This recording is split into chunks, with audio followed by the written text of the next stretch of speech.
News కి స్వాగతం. Bulletin లో ముందుగా హెడ్లైన్స్.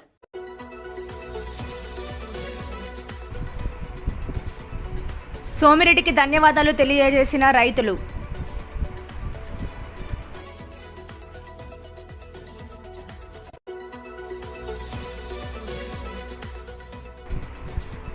నెల్లూరు రూరల్ డీఎస్పీ కార్యాలయంలో ఈరోజు మాజీ మంత్రి అనిల్ కుమార్ యాదవ్ విచారణ.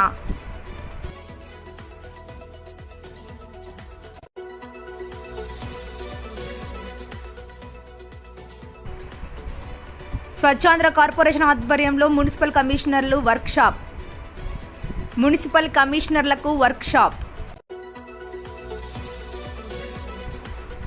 ఈ నెల 13న బీజేపీ రాష్ట్ర అధ్యక్షుడు పివిఎన్ మాధవ్ జిల్లా పర్యటన.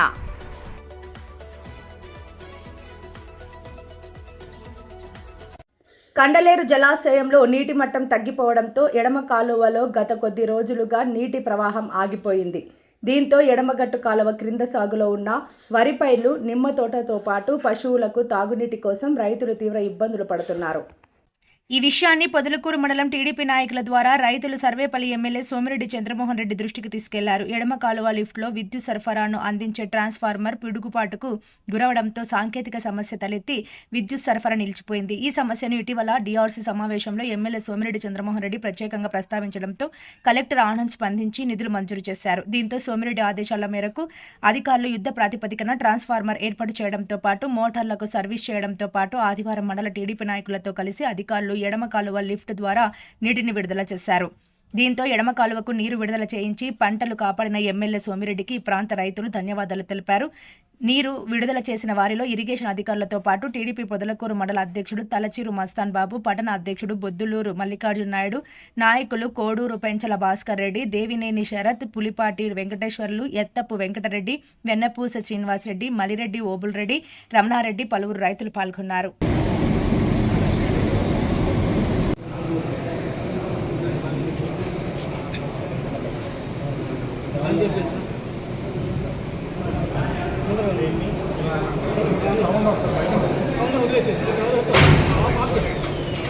నెల్లూరు రూరల్ డీఎస్పీ కార్యాలయంలో ఈరోజు మాజీ మంత్రి అనిల్ కుమార్ యాదవ్ విచారణ. మహిళా ఎమ్మెల్యే ప్రశాంత్ రెడ్డిపై మాజీ ఎమ్మెల్యే ప్రసన్న అనుచిత వ్యాఖ్యలు చేసిన కేసులో A2గా అనిల్ కుమార్ యాదవ్. నెల్లూరు మాజీ మంత్రి అనిల్ కుమార్ యాదవ్ రూరల్ డీఎస్పీ కార్యాలయంలో విచారణకు హాజరయ్యారు. మహిళా ఎమ్మెల్యే ప్రశాంత్ రెడ్డిపై మాజీ ఎమ్మెల్యే ప్రసన్న అనుచిత వ్యాఖ్యలు చేసిన కేసులో A2గా అనిల్ కుమార్ యాదవ్. ప్రసన్న వ్యాఖ్యలను సమర్థించిన అనిల్ కుమార్ యాదవ్ ఇప్పటికే 2 సార్లు అనిల్ కుమార్ యాదవ్కి నోటీసులు జారీ చేసిన పోలీసులు విచారణకు హాజరవుతారని మీడియా సమావేశంలో ప్రకటించిన అనిల్ కుమార్ యాదవ్ ఇప్పటికే ప్రసన్నతో పాటు మరో 3 విచారించిన పోలీసులు. రూరల్ డీఎస్పీ కార్యాలయం వద్దకి చేరుకున్న అనిల్ కుమార్ అనుచరులు నినాదాలు చేస్తూ హడావిడి, పోలీసులు high alert. Kovur MLA Vemireddy Prashant రెడ్డిని విమర్శించిన వ్యాఖ్యలపైన మాజీ మంత్రి అనిల్ కుమార్ యాదవ్ని డీఎస్పీ ఆఫీస్కి విచారణ నిమిత్తం పిలిపించడం జరిగింది. ఈరోజు ఉదయం 10:50కి వచ్చినటువంటి అనిల్ కుమార్ యాదవ్ ఇప్పటి వరకు కూడా ఆయన్ని బయట పంపించలేదు. మధ్యాహ్నం 1 గంట అవుతున్నా కూడా ఆయన విచారణ పేరుతో లోపలే ఉన్నారు. ఈ విచారణ సాయంత్రం 4 అయ్యేటట్టు కనబడతా ఉంది. ఈ విచారణ నిమిత్తం ఆయన పలు అంశాలపైన డీఎస్పీ అయినటువంటి ఘట్టంనేని శ్రీనివాసరావు విమర్శిస్తున్నట్టు, ఆయన విచారిస్తున్నట్టుగా తెలుస్తుంది. అందరూ కూడా బయట ఆయన అనుచరులు కానీ కార్యకర్తలు కానీ అనిల్ విచారణ నిమిత్తం బయట ఎక్కువగా ఉంటుంటే పోలీసులు వాళ్ళని అదుపు చేసే ప్రయత్నం చేస్తున్నారు. ఇక్కడ చిన్నపాటి ఉద్రిక్త వాతావరణం నెలకొని ఉంది. అనిల్ కుమార్ యాదవ్ లోపలున్నారు. ఆయన వచ్చేంత వరకు కూడా ఏం జరిగింది ఏందని తెలియదు. అలాగే పోలీసుల విచారణలో, పోలీసుల నిర్బంధంలో ప్రస్తుతానికి అనిల్ కుమార్ యాదవ్ ఉన్నాడు. Nellore star 9 TV video journalist ఆరిఫ్తో మీ Bhushan Reddy.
YSR Congress party Anil అన్న నాయకత్వం డౌన్ డౌన్ టీడీపీ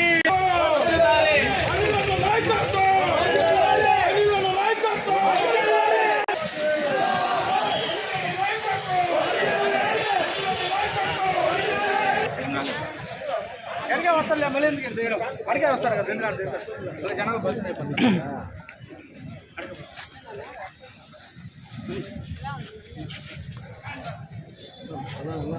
భాషాభాయ్ భాషాభాయ్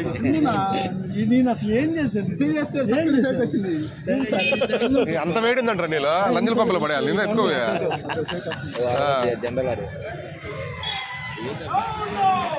ఇటు పక్కుంటే ఇటు పక్కుంటే ఇటు పక్క ఉండే ఇటే ఉండి మరి ఉండండి రా సార్ వెళ్ళిపోతున్నారు వీళ్ళు వాడు ఆపేస్తున్నారు వీళ్ళ షూ వేసుకొచ్చుకోండి పోను నేను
నువ్వు ముందర కాడుకోమ్మా లోగోలోగానే ఇందాక చూస్తున్నా నువ్వేమన్నా మొత్తమా ఇప్పుడే మాజీ మంత్రి అనిల్ కుమార్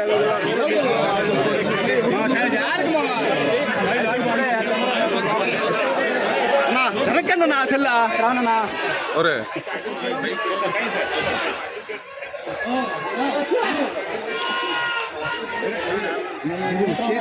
నేనేం చేశాను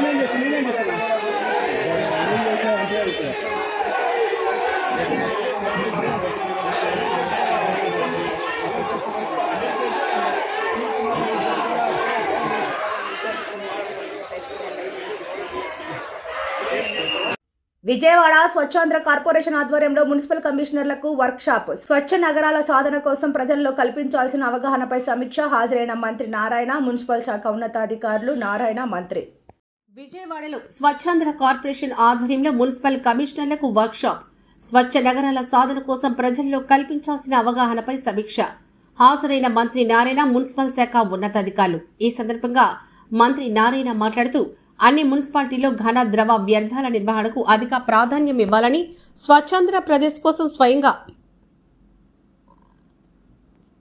సీఎం చంద్రబాబు ప్రజల్లో అవగాహన కల్పిస్తున్నారు. ప్రతి నెల 3వ శనివారం స్వర్ణాంధ్ర స్వచ్ఛాంధ్ర కార్యక్రమానికి సీఎం అధిక ప్రాధాన్యమిస్తున్నారు. స్వచ్ఛాంధ్ర సాధించాలంటే ప్రజల్లో అవగాహన పెంపొందించాలి. ఈ ఏడాది డిసెంబర్ నెలాఖరుకు legacy waste free safe state గా ఏపీని మారుస్తామని, 2014 నుంచి 19లో సింగపూర్ ప్రభుత్వంలో మేజర్ షేర్ ఉన్న కంపెనీతో ఒప్పందం చేసుకున్నామని, గత ప్రభుత్వం సింగపూర్ కు సిఐడి అధికారులను పంపి కేసులు పెట్టించారని ఆయన అన్నారు. చేశారు. ఫ్యూచర్లో ఖచ్చితంగా అటు వరల్డ్ బ్యాంక్తోనూ అటు సింగపూర్ ప్రభుత్వం కలిసి మన యొక్క రాష్ట్రానికి కావాల్సిన సపోర్ట్ చేస్తామని చెప్పడం జరిగింది. ఈ విధంగా సింగపూర్లో రిలేషన్ ఏదైతే దెబ్బతిందో ఆ రిలేషన్ని ఫస్ట్ రెక్టిఫై చేయడానికి పోయాం. ముఖ్యమంత్రి గారు ఆడకి పోవటం జరిగింది. దాంతో అనేక ఇండస్ట్రీస్ ఎవరైతే ఉన్నారో వాళ్ళతో 1-to-1 తర్వాత మీటింగ్స్ పెట్టారు, డిస్కస్ చేశారు. వాళ్ళందరినీ కూడా విశాఖపట్నంలో ఏదైతే మన యొక్క ఇండస్ట్రియల్ మీట్ జరగబోతుందో దానికి ఇన్వైట్ చేశారు రమ్మని. ఈ లోపల కూడా వాళ్ళు వర్కౌట్ చేసుకురమ్మన్నారు. మన అధికారులకు కూడా, ఇండస్ట్రియల్ అధికారులకు కూడా యాక్చువల్గా ఇన్స్ట్రక్షన్ ఇచ్చారు. వాళ్ళతో కోఆర్డినేట్ చేసుకుంటూ ఏదైతే వాళ్ళు ఇక్కడ ప్లాంట్లు పెట్టగలరో వాళ్ళకి ఏం సపోర్ట్ చేయాలో దాని మీద డిస్కస్ చేసి మళ్ళీ ముఖ్యమంత్రి గారికి నివేదించమని వారికి ఆదేశించారు. దాన్ని యాక్చువల్గా కంటిన్యూ చేయడం జరుగుతుంది.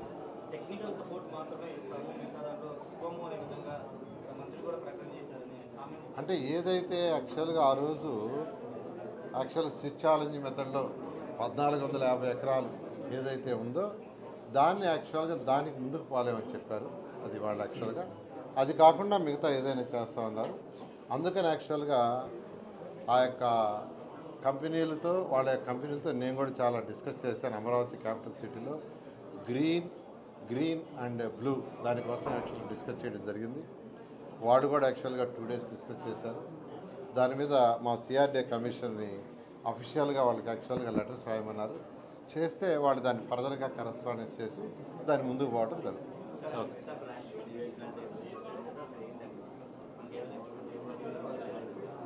అంటే సింగపూర్లో ఎక్కువగా నేను కాన్సన్ట్రేషన్ చేసింది సాలిడ్ వేస్ట్, లిక్విడ్ వేస్ట్ అండి.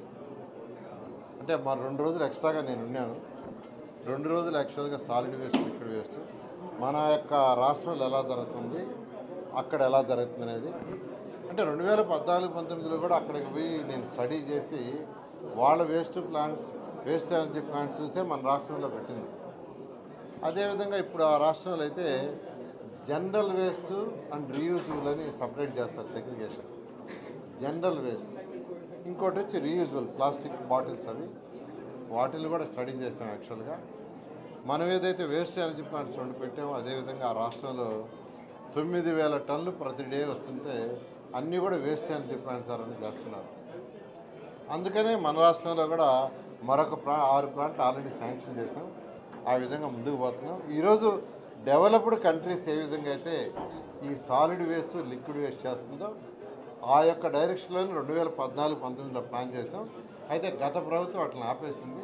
మళ్ళీ ఈ ప్రభుత్వం వచ్చిన తర్వాత అవన్నీ టేకప్ చేసి ముందుకు తీసుకుంటాం. సార్, అమరావతిలో ఇన్వెస్ట్మెంట్కి సింగపూర్ నుంచి ఏమైనా స్కోప్ వచ్చిందా? ఏమైనా కంపెనీస్ వస్తున్నాయి అంటే అనేక కంపెనీలు యాక్చువల్గా ముందుకు వచ్చినాయండి. ఏదేమైనా అఫీషియల్ ప్రాసెస్, అఫీషియల్ కరస్పాండెన్స్ జరగాల. అందుకని సిఆర్డీఏ కమిషన్కి, ఇండస్ట్రీస్ డిపార్ట్మెంట్ వాళ్ళకి ముఖ్యమంత్రి గారు ఇన్స్ట్రక్షన్స్ ఇచ్చారు. మీరు కరస్పాండెన్స్ చేసి వాళ్ళని ఇన్వైట్ చేయండి, వాళ్ళని అక్కడికి రమ్మన్నారు యాక్చువల్గా ముఖ్యమంత్రి గారు. దాని మీద చేస్తే అంటే వెంటనే అయిపోగానే జరగదు, ఇట్ టేక్స్ టైం. ఆ టైం ప్రకారం ముందుకు పోండి.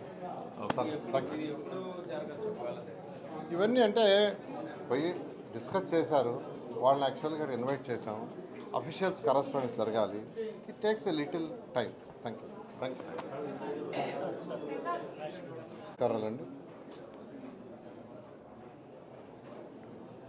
స్వచ్ఛ భారత్లో భాగమైనటువంటి స్వచ్ఛాంధ్రాన్ని మనం సాధించాలంటే దీనికి ప్రభుత్వంతో ప్రజల యొక్క భాగస్వామ్యం కూడా చాలా అవసరం. ప్రజలకి అవేర్నెస్ కల్పించాలా అనే ఉద్దేశంతో వారికి అవేర్నెస్ కల్పించాలంటే ఏదైతే మున్సిపల్ అధికారులు కమిషన్ ఉన్నారు 123 మంది, ఆ 123 మంది కమిషన్లు యాక్చువల్గా ఈరోజు ఇక్కడ పిలిచారు. వారికి యాక్చువల్గా ఈరోజు ఐఈసి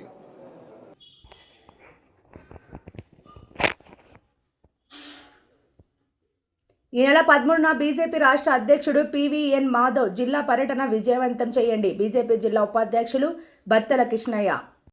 సంఘంలోని స్థానిక ఇరిగేషన్ గెస్ట్ హౌస్ లో బీజేపీ జిల్లా ఉపాధ్యక్షులు బత్తల కృష్ణయ్య సంఘం చేజల్ల ఏఎస్పేట మండలాల బీజేపీ నాయకులతో సమావేశం నిర్వహించారు. 3 మండలాల్లో పార్టీ బలోపేతంపై నాయకులతో చర్చించారు. ఈ నెల 13న బీజేపీ రాష్ట్ర అధ్యక్షులు పిఎన్ మాధవ్ నెల్లూరు పర్యటనను విజయవంతం చేయాలని సూచించారు. రాబోయే రోజుల్లో కార్యకర్తల సమస్యలపై ప్రత్యేక దృష్టి సారించి పరిష్కారం దిశగా చర్యలు తీసుకుంటామని తెలిపారు.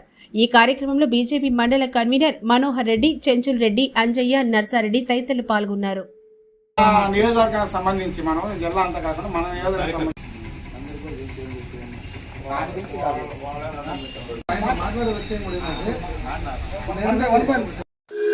నా పేరు బత్తల కృష్ణయ్య. నేను నెల్లూరు జిల్లా భారతీయ జనతా పార్టీ ఉపాధ్యక్షులని. భారతీయ జనతా పార్టీ ఇటీవల జరిగిన జిల్లా పదాధికారుల సమావేశంలో పార్టీ వ్యవస్థాగతంగా పార్టీని డెవలప్మెంట్ చేయడానికి పార్టీ నిర్ణయం తీసుకుంది. దాంట్లో భాగంగా నన్ను చేజర్ల సంఘం ఏఎస్పేట సంస్థాగతంగా ఇన్ఛార్జిగా పార్టీ మండల కమిటీలు వేయటం, ప్రతి నెల సమావేశాలు జరపటం, ఈ 2 మండలాలు 3 మండలాల సమస్యలను కూడా అధికారుల దృష్టికి తీసుకుపోవటం, వీటన్నిటికి సంబంధించి పార్టీని బలోపేతం చేసడానికి నన్ను ఈ 3 మండలాలు పంపించారు. దాంట్లో భాగంగా ఈ నెల 13వ తేదీ రాష్ట్ర అధ్యక్షులు గౌరవనీయులు మధు గారు నెల్లూరు వస్తున్న సందర్భంగా మన అందరం కూడా ఎక్కువ మంది ఈ కార్యక్రమంలో పాల్గొని ఆ కార్యక్రమాన్ని విజయవంతం చేసే విధంగా చూడమని చెప్పారు. దానిలో భాగంగా ఇక్కడికి వచ్చాను. ఇక్కడ ఇంకా మండల కమిటీలు కూడా వేయాల్సి ఉంది. అవన్నీ కూడా మా కార్యకర్తలను కలిసి పనిచేస్తూ ఆ మండల కమిటీ పూర్తి చేసి పార్టీని బలోపేతం చేసేదానికి, అట్నే భారతీయ జనతా పార్టీ కార్యకర్తలకి అనేక సమస్యల మీద వాళ్ళు పోరాటం చేస్తున్నారు, మేము కూడా చేస్తున్నాం. వాళ్ళతో కలిసి వాళ్ళ సమస్యలపై జిల్లా పార్టీ దృష్టికి తీసుకెళ్ళి అట్లా కలెక్టర్ గారిని కానీ ఆర్డీఓ గారిని జిల్లా మండల స్థాయి అధికారులను కూడా కలిసి వాళ్ళ సమస్యల కోసం పోరాటం చేసేదానికి మేము ఇక్కడి నుంచి ప్రతి 15 రోజులకు ఒకసారి ఈ 2 మండలాలకు వచ్చి వాళ్ళ యొక్క సమస్యలపై పోరాటం చేసేదానికి సిద్ధంగా ఉన్నాం. నేను మా బాలన్న గారు మేమందరం కూడా ఇప్పుడు అదే పని మీద ఇక్కడికి వచ్చున్నాం, వాళ్ళతో మాట్లాడుతున్నాం. ఏ విధంగా మనం పార్టీ బలోపేతం చేయడానికి వాళ్ళ దగ్గర నుంచి సలహాలు తీసుకొని ఇంకా కొంత క్రియాశీల సభ్యులు చేర్చాలి, వాళ్ళ విధంగా కూడా చేర్చి పార్టీని బలోపేతం చేసే కృషి చేయాలనే ఉద్దేశంతో ఇక్కడికి వచ్చి పనిచేస్తున్నాం. పోలీసులు విచారణ నుండి బయటకు వచ్చిన మాజీ మంత్రి అనిల్ కుమార్ విలేకరుల ముందు మాట్లాడుతూ 15 రోజుల క్రితం కోవూరులో జరిగిన వైకాపా కార్యకర్తల సమావేశం గురించి ప్రసన్న కుమార్ రెడ్డి పిలుపు మేరకు సమావేశంలో పాల్గొన్నానని, ఆ సమావేశంలో ప్రసన్న అన్న మాట్లాడిన మాటలకు రాత్రి ఆయన ఇంటి మీద దాడి చేయడం, స్థానిక శాసనసభ్యురాలు ప్రసన్న మీద పోలీసులకు ఫిర్యాదు చేయడం జరిగింది. ఈ ఫిర్యాదులో ప్రసన్న అన్ననే కాదు మరో 5 మంది పేర్లు కూడా జత చేయడం జరిగింది. ఏటూగా నా పేరు చేర్చారు. నేను ప్రసన్న మాటలకు నవ్వినందుకు నాపై కేసు పెట్టారు. ఈ రోజు 6 గంటల సేపు విచారణ పేరుతో పోలీసులు కూర్చోబెట్టడం జరిగింది. నవ్వినా తప్పే, చప్పట్లు కొట్టినా తప్పే అంటే ఈ ప్రభుత్వంలో ఏం చేయాలో అని మాజీ మంత్రి అనిల్ కుమార్ యాదవ్ తెలియజేశారు. మాపై కేసులు పెట్టి సునకానందం పొందుతున్నారని అన్నారు. రోజుల క్రితం కోవూరులో జరిగిన వైసీపీ కార్యకర్తల సమావేశానికి సంబంధించి ఆ రోజు ప్రసన్న పిలుపు మేరకు ఆ ప్రోగ్రాంలో హాజరవటం జరిగింది. ఆ రోజు ప్రసన్న స్థానిక శాసనసభ్యుల గురించి ఏదో కొన్ని మాట్లాడాడని, మాట్లాడిన దానికి గాను మాట్లాడిన రాత్రే ప్రసన్న ఇంటి మీదకి భారీ ఎత్తున ఆయన మీద దాడి చేయటం, ఒక రకంగా ఆయన నుంటే హత్యా ప్రయత్నం లాగే కూడా ఒక పెద్ద సంఘటన జరగటం జరిగిన నెక్స్ట్ రోజు సాయంకాలం పోయి ఆ రోజు ప్రసన్న మీద కేసు కట్టడం కూడా జరిగింది. ఆ స్థానిక శాసనసభ్యురాలు పోయి కేసు కట్టడం జరిగింది. ఆ రోజు ఎఫ్ఐఆర్లో ఒక ప్రసన్న పేరు మాత్రమే ఈ విధంగా పలానా నన్ను మాట్లాడటం జరిగింది, తన ప్రతిష్టకు భంగం కలిగిందని చెప్పి కంప్లైంట్ ఇవ్వడం జరిగింది. తర్వాత మేము కూడా పోయి ఆ దాడికి సంబంధించి అందరం కూడా మా పార్టీ సభ్యులు ప్రసన్నతో కలిసిపోయి కూడా మాట్లాడటం జరిగింది. తర్వాత ఇంకో 2 రోజుల తర్వాత హుటాహుటిన ప్రసన్ననే కాదు, ప్రసన్నతో పాటు పాల్గొన్న ఒక 5-6 మంది పేర్లు నా పేరుతో కలిపి ఏటూగా నన్ను ఇంకో 4 జత చేర్చడం జరిగింది. దేనికంటే ఆయన పాల్గొన్నందుకు మేము కింద కూర్చొని నవ్వామని, మేము పాల్గొన్నామనో దాని మీద మళ్ళీ ఇంకొక ఎఫ్ఐఆర్ కట్టి మా మీద కేసులు కట్టడం జరిగింది. దానికి సంబంధించి ప్రసన్నని ఇంకా మిగతా 4 కూడా విచారణకు పిలిచారు. నన్ను 30వ తేదీ వస్తానని చెప్పాను. మళ్ళీ పోలీసులే 30వ తేదీ కాదు 4వ తేదీ రండి అని చెప్పడం జరిగింది. దానికి సంబంధించి 10 గంటలకు వచ్చాను. 10 గంటలకు వచ్చిన తర్వాత వాళ్ళు కొన్ని క్వశ్చన్లు అడిగారు. ఆ క్వశ్చన్లకు సంబంధించి నా జవాబు ఇచ్చడం జరిగింది. ఇచ్చిన తర్వాత 4 గంటలకి అంటే దాదాపు 10 గంటలకు వెళ్ళి 4 గంటల దాకా 6 గంటల సేపు వాళ్ళు ఇవ్వాల్సిన ఇచ్చి మనం చెప్పిన తర్వాత ఇంకా మిమ్మల్ని వెళ్ళమంటం జరిగింది. కానీ ఏంటంటే ఇంకెక్కడైనా ఇంక నుంచి రాజకీయాలలో ఎవరైనా వేదిక మీద మాట్లాడుతుంటే ఇంకా నాకు తెలిసి వేదిక ఎక్కేదానికి కూడా, ఎందుకంటే ఆయన ఏం మాట్లాడతాడో వేదిక మీద ఉన్న వాళ్ళు తెలియదు పాపం. ఆ ఏం మాట్లాడినా కూడా వేదిక మీద ఉన్న వాళ్ళని కూడా జతకట్టి నచ్చిన వాళ్ళ మీద కేసులు పెట్టండి. ఎందుకంటే ఆ రోజు వేదిక సభా ప్రాంగణంలో ఒక 1000 మంది పైగా ఉన్నారు. 1000 మంది కూడా నవ్వటం జరిగింది, కొందరు చప్పట్లు కొట్టడం జరిగింది, కొన్ని వేలాలు వేయటం కూడా జరిగింది.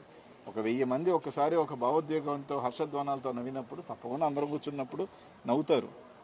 అది స్పాంటేనియస్గా ఒక మనిషికి ఎవరైనా కానీ 1000 మంది మనమైనా కానీ 10 మంది కూర్చొని పడవడా నవ్వితే మనం కూడా నవ్వుతాం. సో ఒక్కొక్కసారి మనలో ఉన్నప్పుడు అలా నవ్వటం జరుగుతుంది. నవ్వటం కూడా తప్పే, నవ్వినా తప్పే, చప్పట్లు కొట్టినా తప్పే, ఏదైనా తప్పే అంటే ఇంకా ఈ ప్రభుత్వంలో ఇంక ఏం చేయాలో కూడా వాళ్ళే చెప్పాలేమో. ఇంకా మేము నవ్వకూడదు, మీటింగ్లకు వెళ్తే బ్యాండేడ్ వేసుకోవాలా, చేతులు కట్టేసుకో ఉండాలి, మళ్ళీ ఒకవేళ మా చేతులు ఏదైనా అవుతాయో అది అవి కూడా చెప్తే దానికి కూడా ఒక ప్రోటోకాల్స్ ఇస్తే ఈ విధంగా నడుచుకోవాలి మీరు, ఈ విధంగా నడవాలి మీరు అనిస్తే అవి కూడా నడుచుకుంటారు. ఎందుకంటే ఈ ప్రభుత్వం అలా ఉంది. మరి ఇంకా లాస్ట్కి ఏ స్థాయికి దిగజారిపోయారు, ఇంతకన్నా నేను చెప్పాల్సిన అవసరం లేదు. మళ్ళీ చెప్తున్నాను కదా, పాపం సునకానందం పొందుతున్నారు. రామకృష్ణారెడ్డి అని ఏదో మాట్లాడాడని అదొక క్వశ్చన్ అడిగారు, దానికి దీనికి సంబంధం ఏం లేదు. మీ పార్టీతో చర్చించారంటే పార్టీ చర్చించలేదు, అంతే. అంత మించి కేసుకి ఏం లేదు. ఆ కేసులోనే పీజీ అంటే ఏంది, పీజీ అంటే ఏంది, బోర్బాబు అంటే ఏంది, ఆయన చంపేస్తున్నారంట కదా, ఇవన్నీ ఏదో అడిగారు. నాకు తెలియదు అని చెప్పాను. ఆయన ఏ ఉద్దేశంతో మాట్లాడాడో నాకు తెలియదు కాబట్టి నాకు తెలియదు అని చెప్పారు.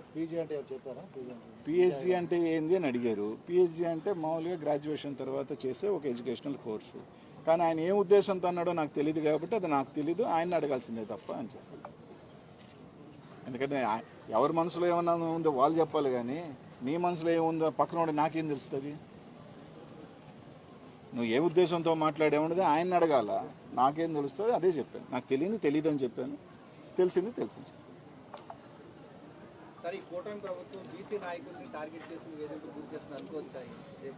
ఇంక అంతేగా, 3 గంటల నుంచి 6 గంటలకు నా మీద ప్రేమ ఎక్కువ చూపించారంటే ఇంకంతేగా. సంబంధం లేని దాన్ని తీసుకొచ్చి అన్నిటికీ ఏదున్నా కూడా అనిల్ కుమార్ యాదవే గుర్తొస్తుంటాడు చాలామందికి ఈ జిల్లాలో. ఏదున్నా తీసుకొచ్చి అటు తీసుకెళ్ళి అనిల్ కుమార్ యాదవ్కి అంటగట్టండి, ఏదున్నా అంటగట్టండి. ఆ వేదిక మీద ఉన్నప్పుడే ఎవరిని పేరు మీద పెట్టాలో, ఎవరి మీద పెట్టలేదో, ఎవరి మీద పెట్టారన్నప్పుడే తెలిసిపోయింది కదా టార్గెట్ ఎవరని. అందుకని ఇంక చెప్పేది ఏంటి.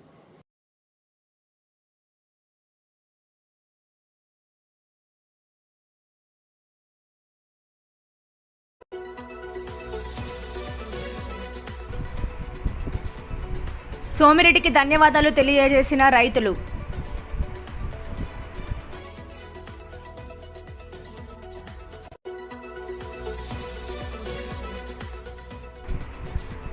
నెల్లూరు రూరల్ డీఎస్పీ కార్యాలయంలో ఈరోజు మాజీ మంత్రి అనిల్ కుమార్ యాదవ్ విచారణ.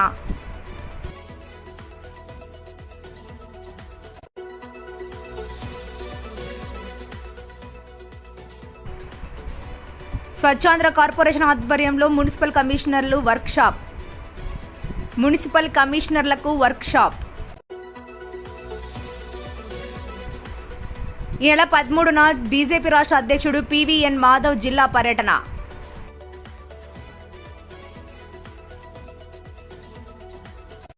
మరిన్ని లేటెస్ట్ అప్డేట్స్ కోసం చూస్తూనే ఉండండి స్టార్ 9 లైవ్.